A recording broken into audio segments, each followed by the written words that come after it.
नमस्कार दोस्तों, जय स्टडी में आपका स्वागत है। हम लोग प्रतिदिन रात 8 बजे प्रश्न और उत्तर की श्रृंखला का अध्ययन करते हैं, जिस पर हम लोग प्रश्न का विस्तृत रूप से अध्ययन करते हैं। आज की श्रृंखला में हम भारत का भूगोल और साइंस के प्रश्नों को लाए हुए हैं, जिस पर हम प्रश्न का विस्तृत रूप से अध्ययन करेंगे। अभी हमारे संस्थान के द्वारा एक कार्यक्रम लॉन्च किया गया है, जिसमें 30 दिन का क्रैश कोर्स चलाया जा रहा है। ठीक है, जिसमें प्रतिदिन हमारे वीडियो इस पर डाले, हमारे सर द्वारा इसका वीडियो डाला गया है आपके लिंक पर, आप उसे देख लीजिएगा। पर डे आपको एक टारगेट दिया जाएगा, उससे संबंधित सारी चीज़ें आपको पढ़ाई जाएंगी, फिर प्रश्न और उत्तर के माध्यम से उस पूरे टॉपिक को कवर भी किया जाएगा। पहले पार्टिकल सब्जेक्ट को पढ़ाया जाएगा, उसकी पीडीएफ दी जाएगी, उससे संबंधित मोस्ट इंपॉर्टेंट क्वेश्चन आंसर कराए जाएंगे, मतलब पूर्ण रूप से उसका पोस्टमार्टम कर दिया जाएगा। तो 30 दिन का पूरा प्रोग्राम है। फिर यही कार्यक्रम अप्रैल में फिर रूप से उसी फ़ी में आपको पुनः फिर किया जाएगा। उसकी पूरी फ़ी जो है वो 2100 रुपये है। क्रैश कोर्स पीसीएस रामबाण करके सर ने लॉन्च किया है, अभी है, आप देख सकते हैं।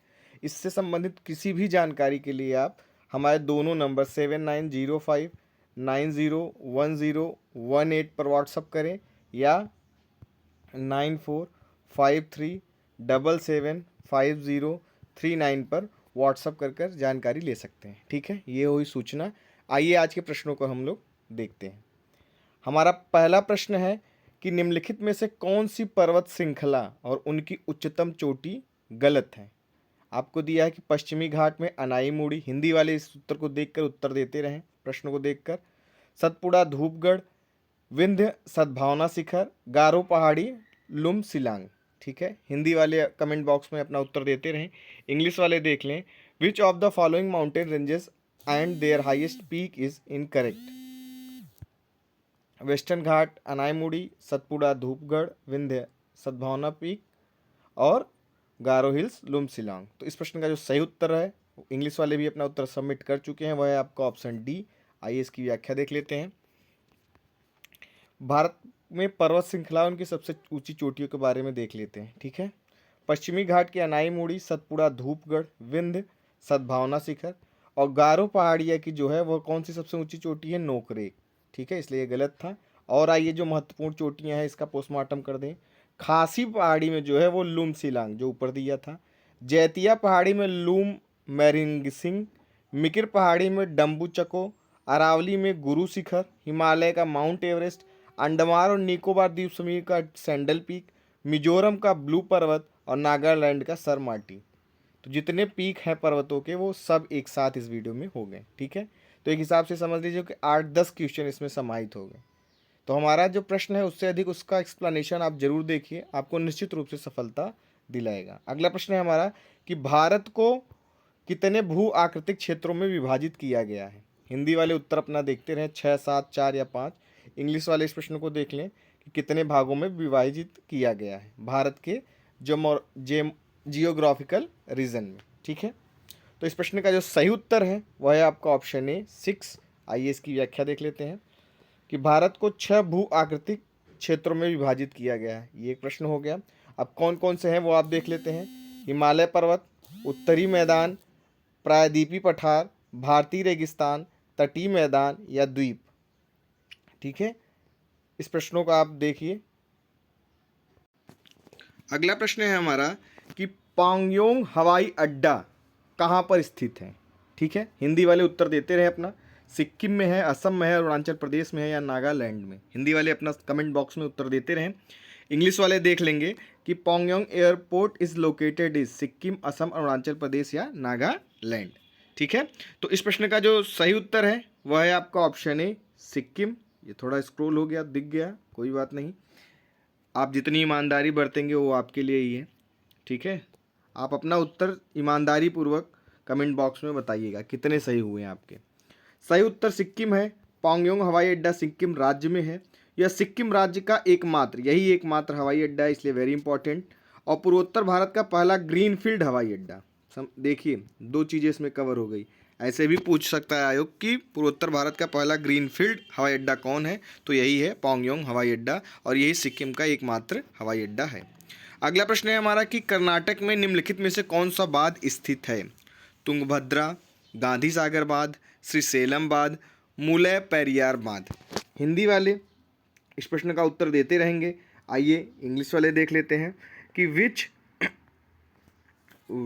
Of the following dam is located in Karnataka. Tungabhadra है, गांधी सागर है, श्रीशैलम है या मुलय पेरियार। ठीक है, तो इस प्रश्न का जो सही उत्तर है वह है आपका तुंगभद्रा। आइए इसकी व्याख्या देख लेते हैं कि तुंगभद्रा बांध कर्नाटक में तुंगभद्रा नदी पर बनाया गया है। Very important. यह कर्नाटक में क्या है कि यहाँ 5 राष्ट्रीय उद्यान और 23 वन्य जीव अभ्यारण्य हैं। कर्नाटक की विशेषता है। अब कर्नाटक का पूरा पोस्टमार्टम है, इसकी राजधानी बेंगलुरु है। यहाँ की आधिकारिक भाषा क्या है? कन्नड़ है। श्रीशैलम बांध जो था वो कहाँ है? आंध्र प्रदेश में स्थित है। गांधी सागर बांध कहाँ स्थित है? मध्य प्रदेश में। और मुलय पेरियार बांध कहाँ स्थित है? केरल में। तो कहाँ कहाँ कौन कौन से हैं यह भी आपको देख लिए। ठीक है, तो इस तरीके से आपने उसका पूरा पोस्टमार्टम कर दिया सारे बांधों का। कई बांध और आपको दिख गए, तो ऐसे 4 प्रश्न इसमें समाहित हो गए। निम्नलिखित में से कौन ब्रह्मपुत्र नदी की सहायक नदी नहीं है? तिस्ता, सियांग, टोन नहीं, टोन्स नदी। अब इससे आप समझ ही गए होंगे, थोड़ा भी ये सब प्रश्न गलत नहीं होने चाहिए। ठीक है, या मानस। हिंदी वाले इस प्रश्न का उत्तर देते रहेंगे। इंग्लिश वाले देख लेंगे कि which of the following is not tributary of the Brahmaputra river. Teesta, Siang, Tons या मानस। तो हिंदी वाले इंग्लिश वाले अपना उत्तर देते रहेंगे। ये समझने लायक दोनों प्रश्न है। ये उत्तर गलत नहीं होना चाहिए। गलत होता है तो आपकी तैयारी में कहीं ना कहीं अभी कमी बनी हुई है। तो कब उत्तर है आपका ऑप्शन सी, टोन्स, क्योंकि यह यमुना नदी की सहायक नदी है। आइए देखते हैं कि टोन्स नदी एक ब्रह्मपुत्र प्रमुख 12मासी हिमालयी नदी है जो उत्तराखंड के गढ़वाल संभाग से होकर बहती है और हिमाचल प्रदेश को स्पर्श करके जाती है। ठीक है, और यह यमुना नदी की सबसे बड़ी सहायक नदी भी है। ठीक है, तो ये इसके फैक्ट हुए। अब यह प्रश्न आपका साइंस का प्रश्न है और अच्छे प्रश्नों का संकलन है। सिंपल और टफ दोनों हैं। नकली शराब पीने से होने वाली त्रासदियों में इस तरह की त्रासदियों के कारण सक्रिय एजेंट होते हैं। कौन कौन से हैं? मिथाइल अल्कोहल है, एथिल अल्कोहल है, एमिल अल्कोहल है या बेंजाइल अल्कोहल है। ठीक है, हिंदी वाले अपना उत्तर सबमिट करते रहें। कई एग्जामों में यह पूछा गया है, इसलिए प्रश्न रखा कि कौन सा है इसमें। आप इंग्लिश वाले देख के अपना उत्तर इंग्लिश वाले देते रहेंगे, सबमिट करते रहेंगे। और ये प्रश्न उत्तर की सीरीज खत्म होने पर ईमानदारी पूर्वक अपने मार्क्स कमेंट बॉक्स में ज़रूर रखें। यहाँ आप खुद की आपसे लड़ाई है, कोई दूसरा आपकी उत्तर नहीं चेक करेगा। तो इस प्रश्न का जो सही उत्तर है वह है आपका ऑप्शन ए, मेथिल अल्कोहल। आइए इसकी व्याख्या देख लेते हैं कि नकली शराब पीने से होने वाली विकारों में इस तरह की त्रासदियों का कारण क्या है? सक्रिय एजेंट मिथाइल अल्कोहल।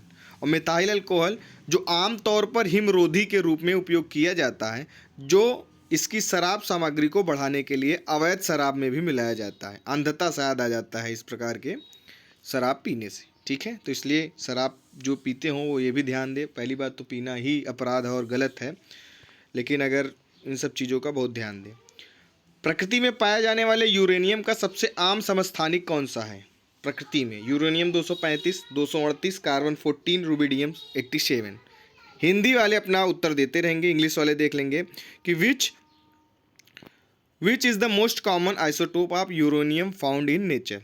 235, 238, कार्बन 14 या रुबिडियम 87। ठीक है, तो आइए इसकी व्याख्या हम देख लेते हैं।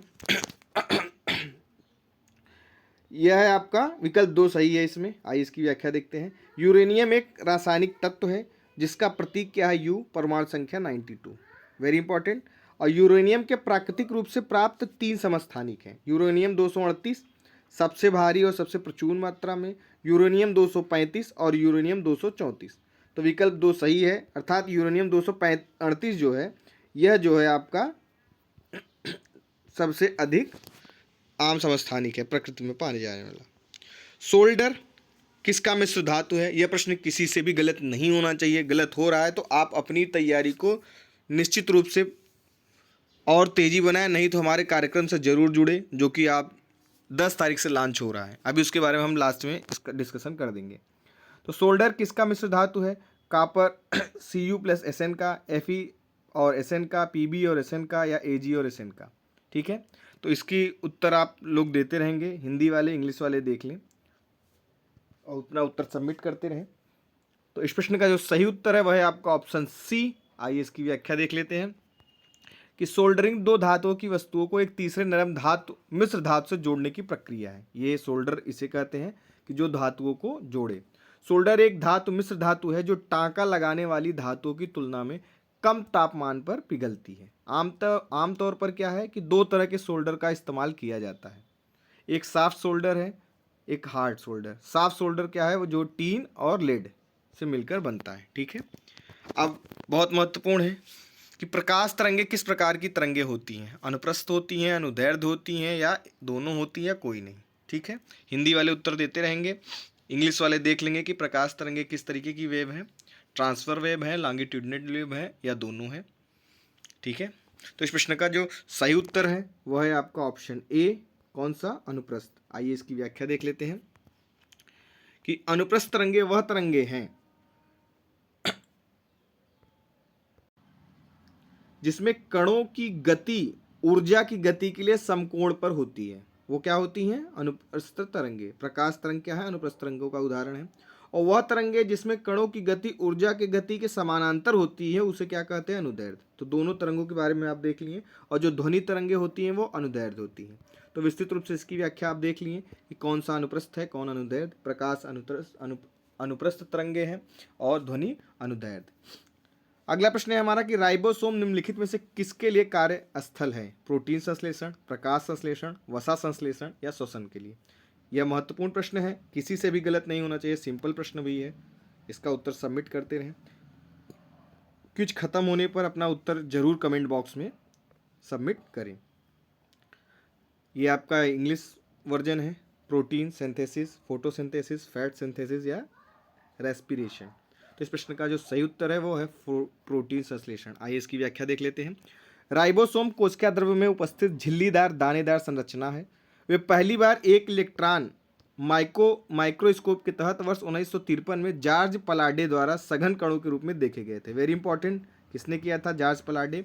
राइबोसोम प्रोटीन संश्लेषण के लिए कार्यस्थल है, इसलिए उन्हें कोशिका का प्रोटीन संश्लेषण भी कहा जाता है। तो ये किसकी प्रक्रिया है, राइबोसोम की। तो ये आपके सारे प्रश्न हुए। इन सभी प्रश्नों को ईमानदारी पूर्वक लगाएं और इसके उत्तर अब कमेंट बॉक्स पे जरूर करें। हमारी टेस्ट सीरीज जो चालू है, हम कई बार बता चुके हैं, 799 की है। इससे ज़रूर लें अगर आपको सही लगे। ये जो टेस्ट क्विज चल रहा है इसे अधिक से अधिक लोगों को शेयर करें जिससे उसका लाभ ये भी उठा पाएँ। हमारे जो कार्यक्रम चल रहे हैं, रामबाण चल रहा है जो हमारा 30 तारीख से स्टार्ट होगा, इससे संबंधित किसी भी प्रकार की आपको जानकारी लेनी है तो आप हमारे दोनों नंबरों पर, कौन से, 7905901018 पर, या 9453775039 पर व्हाट्सअप करके रामबाण सीरीज जो कि 30 दिन में क्रैश कोर्स, सारे फैक्ट्स, क्विज और प्रश्न के माध्यम से सब कुछ कराया जाएगा, वीडियो PDF सब दी जाएगी इंग्लिश हिंदी मीडियम में। तो आप उससे संबंधित कोई भी जानकारी इन नंबरों पर मैसेज कर ले सकते हैं। बहुत बहुत धन्यवाद। शुभ रात्रि।